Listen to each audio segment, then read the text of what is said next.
Well, Anthony, it certainly is a big day for the Trump administration as the president signs the GOP tax bill into law. This was a major GOP legislative priority, and getting it over the finish line really is the cherry on top of them before they end the year here. Now, meanwhile, here on Capitol Hill, it's an absolute ghost town after everyone, left for the holidays. And it's a sign that a government shutdown really has been averted, at least for now.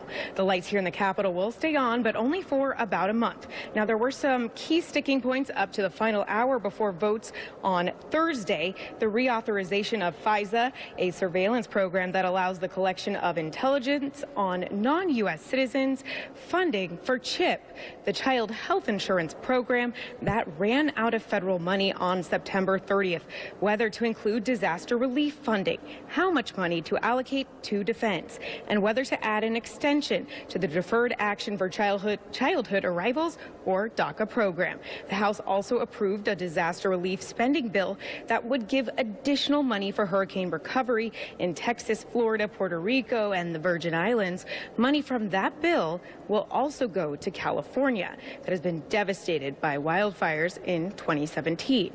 Now, between the assurances from House Speaker Paul Ryan, pressure from President Trump to avoid a shutdown, and the impending holidays, most GOP lawmakers agreed to set aside their misgivings.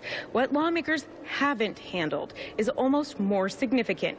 Left unfinished are bipartisan efforts to smash budget limits that are imposing a freeze on the Pentagon and domestic agencies, a long-term extension of the child health insurance program for 9 million low-income kids, Senate legislation aimed at stabilizing health insurance markets, and immigration, which will be among the greatest challenge confronting lawmakers in January. Now, I spoke with Senator Tom Tillis of North Carolina, and he says he thinks they'll get it accomplished. I'm optimistic that if we get past the spending bill, we can focus on actually shoring up the provisions around border security, some of the remaining questions that are open about the DACA population, how big it is, and the process for going through. I'm confident we can get it done in January. Well, a lot to do here for lawmakers when they return from the holidays.